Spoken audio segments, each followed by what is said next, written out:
আপু, white heads ও black heads এর পার্থক্য কিভাবে বুঝবো? হোয়াইট হেডস এবং ব্ল্যাক হেডস দুটোই ত্বকের সাধারণ সমস্যা এবং অ্যাকনের প্রাথমিক ধরন হলেও এদের মধ্যে কিছু গুরুত্বপূর্ণ পার্থক্য রয়েছে।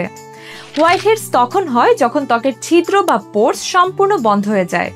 এর ভেতরে তেল, মৃত কোষ ও ব্যাকটেরিয়া আটকে পড়ে, কিন্তু বাইরের বাতাস ঢুকতে পারে না, ফলে এটি বাইরে থেকে ছোট সাদা সাদা দানার মতো দেখায়।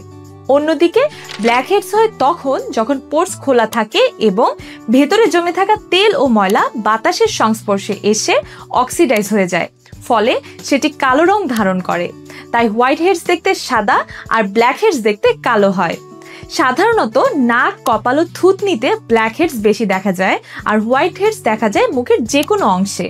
দুটোই ব্যথাহীন এবং নিয়মিত ত্বক পরিষ্কার ও সঠিক স্কিন কেয়ার ব্যবহার করলে নিয়ন্ত্রণে রাখা যায়। বিউটি ও স্কিন কেয়ার রিলেটেড যে কোনো পরামর্শ কিংবা প্রোডাক্ট সাজেশনের জন্য সরাসরি ইনবক্স করুন আমাদের ফেসবুক পেজ ইমার্টো স্কিন কেয়ারে।